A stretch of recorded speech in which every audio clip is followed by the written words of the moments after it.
নৌশাদ ভাইজান তোমায় জানাই স্বাগতম। নৌশাদ ভাইজান তোমায় জানাই স্বাগতম। পীরজাদা নৌশাদ সিদ্দিকী ওয়েলকাম, স্বাগতম। আপনাদের কাছে একটা অনুরোধ করব, 2026 সাল নির্বাচন আসছে। অনেকে অনেক কথা বলেছিলেন, উইকেট পড়ে যাবে, হ্যান করে যাবে, ত্যান করে যাবে। আর আমিও বলেছিলাম আমি টেস্ট খেলতে নেমেছি, বুঝিয়ে দেবো 5 দিন কীভাবে পার করতে হয়। তো সুতরাং তখন আমরা যদি এই লড়াই যদি ঐক্যবদ্ধ হয়, অবিজেপি অতৃণমূল শক্তিদেরকে ঐক্যবদ্ধ করে আমরা চেষ্টা করছি, বামপন্থী কংগ্রেস আরও যে সমস্ত রাজনৈতিক দলগুলো আছে আমাদের বিভিন্নভাবে আলোচনা চলছে, বিজেপি এবং তৃণমূলের বিরুদ্ধে লড়াই করব। তবে তারপরও আমি একটা কথা বলছি, আপনারা শপথ করে নেন, আপনারা আজকে প্রতিজ্ঞাবদ্ধ হন। আজ এই চরম বিপদের সামনে আপনাদেরকে মমতা ব্যানার্জির সরকার, তৃণমূল সরকার দিল্লিতে গিয়ে আন্দোলন করার নিধান দিচ্ছে। 2026 সালে কিন্তু আপনাদের এই হাতটা কিন্তু, আঙুলটা কিন্তু ইভিএম মেশিনের বড় ফুল তো হাত দেওয়ার প্রশ্নই আসছে না, জোড়া ফুলের দিকেও যাবে না। এটা প্রতিজ্ঞাবদ্ধ করুন, আপনাদের বলছি। আইএসএফ কে বা অন্য কাউকে দেবেন আপনাদের ব্যাপার, আমার দিকে দিতে হবে সেও আমি জোর দেখাবো না। শুধু অনুরোধ আপনাদেরকে করব, যোগ্য জবাবটা ভোটের মাধ্যমে দেবেন। আর যদি না দিতে পারেন এই রকম দুরবস্থা হবে, আপনার ভোট নেবে, আপনি বিপদে পড়লে আপনাকে আরো দূরে ঠেলে দেবে। বার্তা দিয়েছে তাকে ভায়োলেট করা হচ্ছে, সেকে বাঁচানোর জন্য সংবিধানের 14, 15, 25, 26, 29 এই ধরনের ধারাগুলোকে সরাসরি ভাবে আঘাত দিচ্ছে এই সংশোধনীর মাধ্যমে। তাই আমরা ধর্মপ্রাণ মানুষেরা, তাই আমরা সারা দেশের নাগরিকরা এবং সংবিধান প্রেমী মানুষেরা সংবিধানকে বাঁচানোর জন্য, যেই সংবিধানকে পাওয়ার জন্য আশফাকুল্লাহ থেকে শুরু করে, ক্ষুদিরাম থেকে শুরু করে, বিনয় বাদল থেকে শুরু করে, পরপুরের পীর আবু বকর থেকে শুরু করে লাখো লাখো বীর যোদ্ধারা দেশের জন্য জীবন উৎসর্গ করেছে, সেই সংবিধানের উপরে আজকে বিজেপি যে আচর দিতে এসছে, সেই আচরের হাত থেকে সংবিধানকে আমাদের বাঁচাতে হবে। এটা মাথায় রাখবেন। এটা হিন্দু মুসলমানের লড়াই নয়। পার্লামেন্টে আমার আগের বক্তা বলেছেন, ভোটাভুটি হয়েছে, 90% এর উপরে এমপি যারা ভোট দিয়েছেন এই আইনের বিরুদ্ধে, তারা কারা? তারা কারা? তারা হিন্দু, আদিবাসী, শিখ, ভিন্ন ধর্মের, খ্রিস্টান। মুসলমান কটা এমপি ভাই? যারা সুপ্রিম কোর্টে মামলা লড়ছে 95% অ্যাডভোকেট দেখুন অমুসলিম। এটা মাথায় রাখবেন। এটা ধর্মীয় লড়াই নয়, ধর্মীয় লড়াই লাগিয়ে দেওয়ার চেষ্টা হচ্ছে আপনারই অসাবধানে।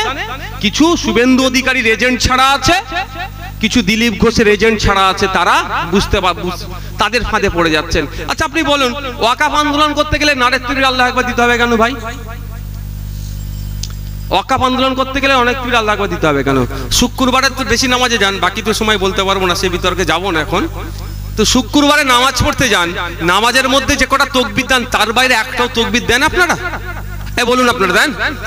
নামাজের মধ্যে যে কটা তাকবীর আছে তার বাইরে একটাও দেন না। আর ওয়াকাফের জন্য নারের তকবীর আল্লাহু আকবার।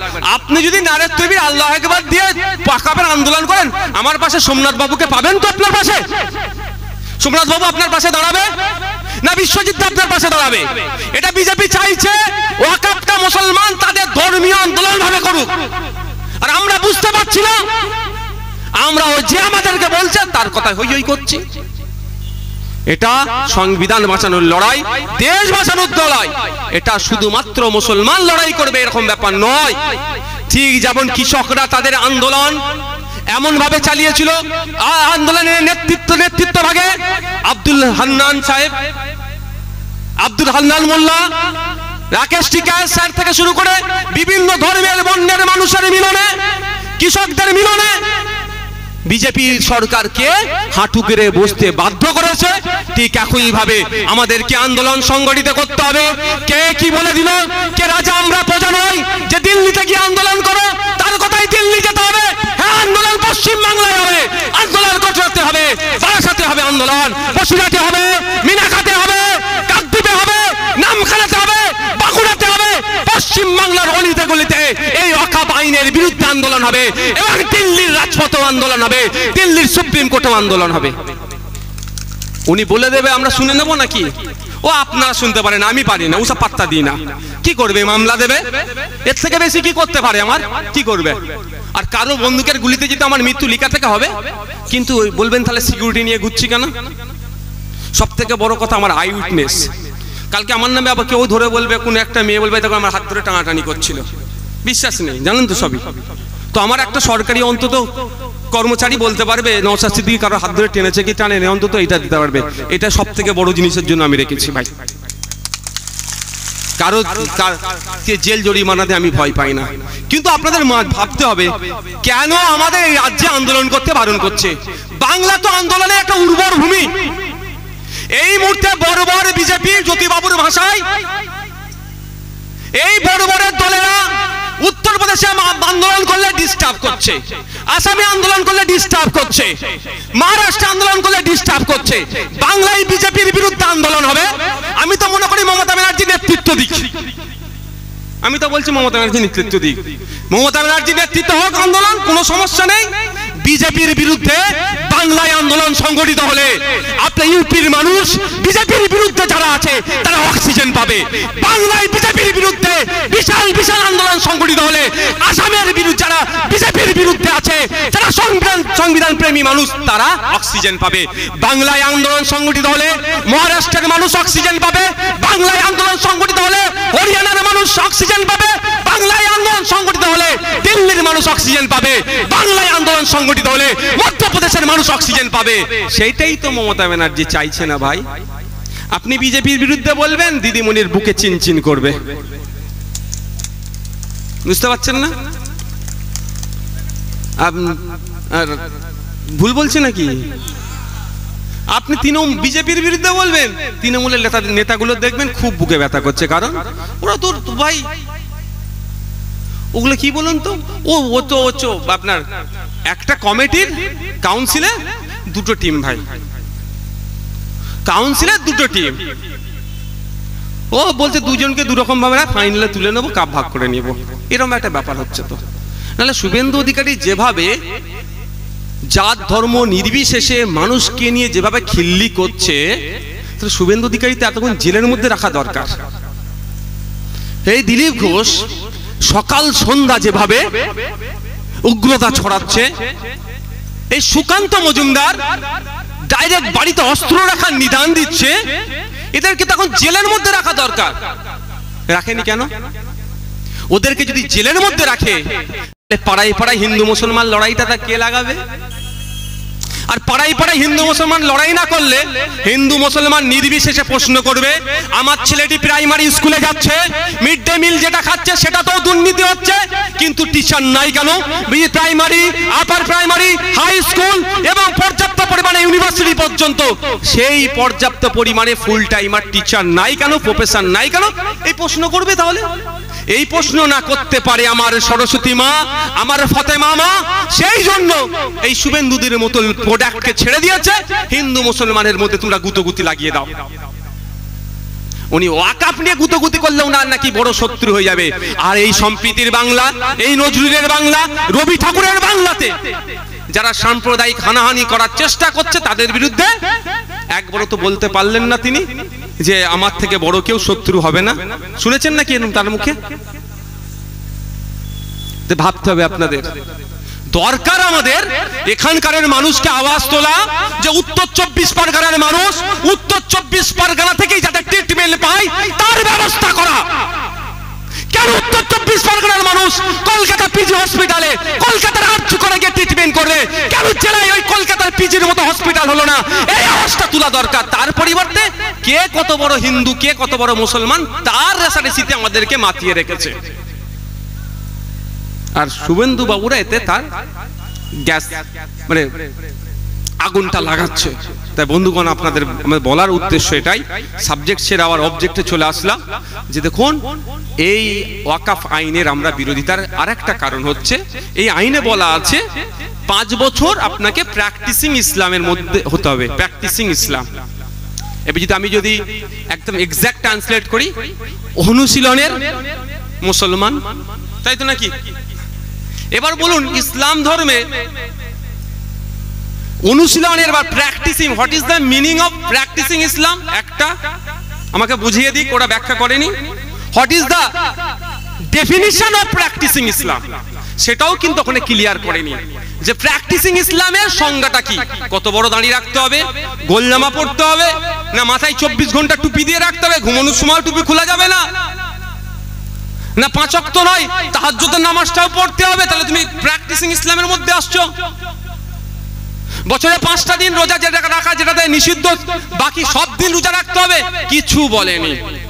এরা বলছে 5 বছর আপনি লাস্ট 5 বছর প্র্যাকটিসিং ইসলামের মধ্যে থাকলে তাহলে আপনি নতুন করে অফ করতে পারবেন। মানে বুঝতে পারছেন, নতুন করে অফ করার রাস্তাটা এরা বন্ধ করছে। এবার বলুন, একটা বয়স্ক লোক, একটা 60-65 বছরের বয়স্ক বাবা, সে 5 ওয়াক্ত নামাজ পড়ে, সে গিয়ে অফিসারকে বলল যে আমি সম্পত্তি অফ করতে চাই, বলবে। তারপরে সিস্টেম আছে, ক্রাইটেরিয়া আছে। তো অফিসার বলল মুখটা দেখে, বাবা তুমি তো ঠিকঠাক নামাজ পড়োনি। স্যার গোসা হয়েছে। কে বললো? আমি শেষ বয়সে 1 ওয়াক্ত নামাজ কাজা করিনি, 5 ওয়াক্ত নামাজ পড়ছি, গুনে গুনে 5 বছর নামাজ পড়েছি, এই আইন হয়েছে বলে। তখন যদি অফিসার বলে বাবা তোমার কপালে দাগ নাই কেন, তুমি তো নামাজ পড়োনি, কি করবেন তাহলে? তাহলে ওয়াক করতে পারবেন না।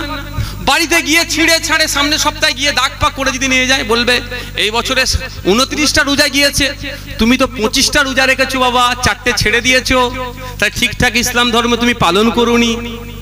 বুঝতে পারছো না কি বলছি? তাহলে নতুন করে ওয়াকফ করার রাস্তা বন্ধ করে দিল।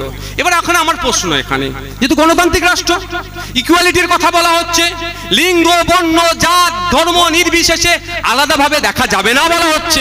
আমার কোনো হিন্দু ভাই যদি এই আমাদের এই ধামটা বলো না গো, চাকলা ধামে 1 বিঘা জমি উৎসর্গ করতে চাইছে ধামের ধর্মের জন্য, হতে পারে, কোনো ব্যাপার নাই। মানুষ বিশ্বাস নিজের মনের স্পিরিটের থেকে দিচ্ছে, তার ক্ষেত্রে কি আইন আছে?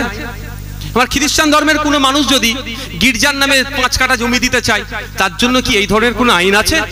না আমার শিখ ধর্মের কোনো মানুষ গুরুদুয়ারার জন্য 2 কাঠা জায়গা দান করবে, তার জন্য কি বলা আছে 5 বছর ধরে শিখ হতে হবে, প্র্যাকটিসিং শিখ? ভাই আছে? তাহলে আমি বলবো আমার রাইট আছে যে আপনি সংবিধানের বাইরে যাচ্ছেন, তাহলে মুসলিম সম্প্রদায়কে কোণঠাসা করছেন। যেখানে সংবিধানের 15 নম্বর আর্টিকেলে বলা আছে, 14 নম্বর আর্টিকেলে বলা আছে ইকুয়ালিটির কথা, ধর্ম বর্ণ এদিকে কোনো পৃথক করা যাবে না, তাহলে আপনি পৃথক করছেন কেন? এইটাই তো সংবিধান বহির্ভূত। এটার জন্য তো বিকাশ বাবুরা, এটার জন্য তো শামীম বাবুরা সুপ্রিম কোর্টে মামলা লড়াই করছেন। এটার জন্যই তো হিন্দু মুসলিম নির্বিশেষে আমাদের বিউটি, আমাদের দেশের যে আহমিয়ত, আমাদের গণতন্ত্র, সেটাকে বিপন্ন করার চেষ্টা কে করছে? বিজেপি। তার বিরুদ্ধে জাত ধর্ম বর্ণ নির্বিশেষে আমরা লড়াই করছি, এটা মাথায় রাখতে হবে আপনাদের। আমরা বিরোধিতা করছি। আর একটা লাস্ট পয়েন্ট বলে আমি শেষ করব ভাই। লাস্ট পয়েন্টটা হচ্ছে এটাই, ইন্ডিয়ান লিমিটেশন অ্যাক্ট 1963। আমাদের আছেন আইনজীবী, আবার শামীমদা তো সিভিলটা নিয়ে বেশি ভালো প্র্যাকটিস করে।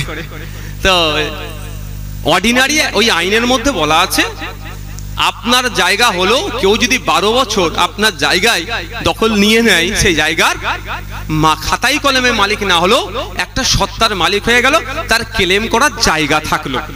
ঠিক আছে? কিন্তু ভারতবর্ষের যত ধর্মীয় সম্পত্তি আছে, এই ইন্ডিয়ান লিমিটেশন অ্যাক্ট 1963 সেক্ষেত্রে প্রযোজ্য হবে না। অর্থাৎ ওই ধামের জায়গায় যদি 12 বছর কেন 22 বছর যদি কেউ লড়া ঘাসা করে, কি হবে? ওই জায়গা ও জীবনে ক্লেম করতে পারবে না, ধাম উদ্ধার করবে যখন দিয়ে দিতে হবে। ঠিক একই ভাবে ওয়াকফের ক্ষেত্রেও ছিল। মোদি আপনার ভালো চেয়েছে, মানে বুঝতে পারছেন না, মোদি মুসলিম মহিলাদের ভালো চেয়েছে, একটু জানতে হবে ভেতরে ঢুকে কতটা ভালো চেয়েছে। এমন আইন করে দিয়েছে, পীর আব্বাস আলী গোরাচাঁদ রহমতুল্লাহ আলাইহির যে ওয়াকফ স্টেট আছে, 1000 বিঘে সম্পত্তি ছিল, সে একটু একটু একটু একটু চুরি হতে হতে হতে হতে এখন 995 বিঘে নাই। কিন্তু এতদিন পর্যন্ত আইন ছিল ওই 995 বিঘে আর 5 বিঘে, টোটাল 1000 বিঘে সম্পত্তি কোনো সময় আইনের বলে উদ্ধার করে নেওয়া যেত। শুধু শাসকটাকে একটু সিট দ্বারা সোজাওয়ালা শাসক দরকার ছিল, যে যে ওয়াকফ সম্পত্তি উদ্ধারের জন্য মুখে নয় মন থেকে চাইবে। কিন্তু মোদিজি যে নতুন আইন নিয়ে এসেছে, এই আইনে আর জীবনেও 995 বিঘা সম্পত্তি উদ্ধার করতে আপনি পারবেন না। এটা উপকার করলো না আপনার ক্ষতি করলো? এটা বলেন না রে ভাই। এই হচ্ছে এই ধরনের ক্ষতি করে করে আমার কাছে ভাই ও বলার এখন আর সময় নেই, আমি শেষ করছি। তো এই ধরনের ক্ষতি করার চেষ্টা করছে। তাই আপনাদের বলবো আমাদের সজাগ সতর্ক থাকতে হবে। এই লড়াইটা ভাই 2 মিনিট, আর অসুবিধা নেই তো?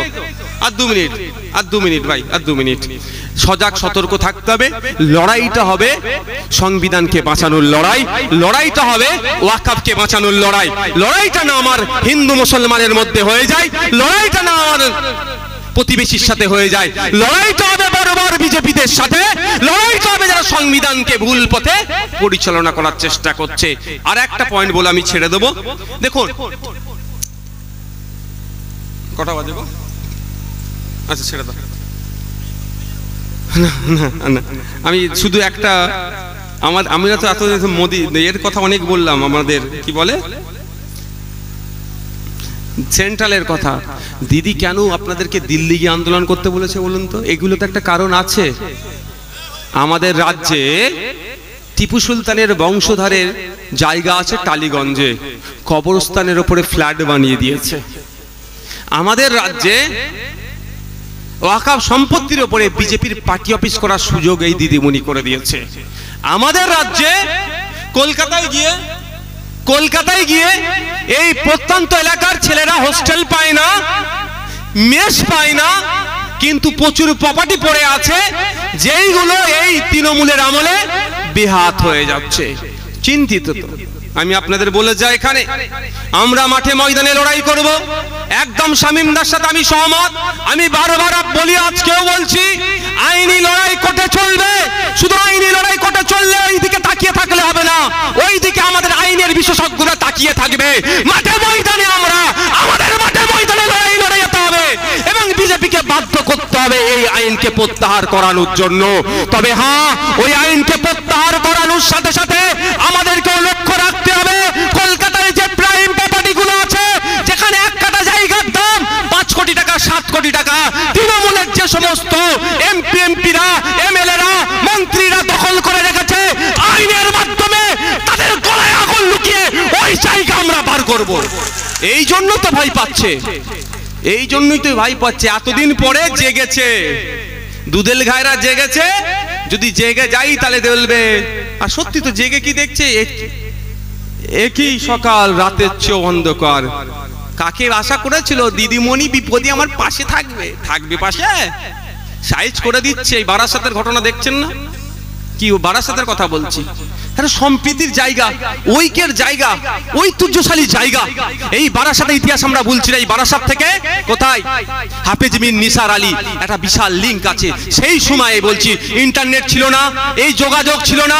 তিনি তার ঐক্যবদ্ধ প্রচেষ্টাতে 83,000 হিন্দু মুসলমান নির্বিশেষে কৃষককে এক জায়গায় করে ব্রিটিশ সেই সময় যারা তোলাবাজ ছিল তাদের বিরুদ্ধে লড়াই করেছিল। এই বারাসাত থেকে এই বাদুড়িয়ার এই ইতিহাস, অনেক ইতিহাস আছে। সেই বারাসাতের মাটিতে সাম্প্রদায়িক বীজ বপন করছে, আর তৃণমূলের নেতারা, তৃণমূলের সুপ্রিমো চুপচাপ দেখছে। বুঝতে পারছেন? আপনি কি ভাবছেন আপনার হয়ে যাবে, আপনার পাশে থাকবে? তাই আমি আপনাদের কাছে একটা অনুরোধ করব, 2026 সাল নির্বাচন আসছে। হ্যাঁ, আমি সংযুক্ত মোর্চার বিধায়ক প্রথম দিনে বলেছি, আজকেও বলছি, 2026 আমার যখন লাস্ট সময় হবে, মানে কি আমার পিরিয়ড শেষ হবে, তখন অবধি আমি বলবো। কারণ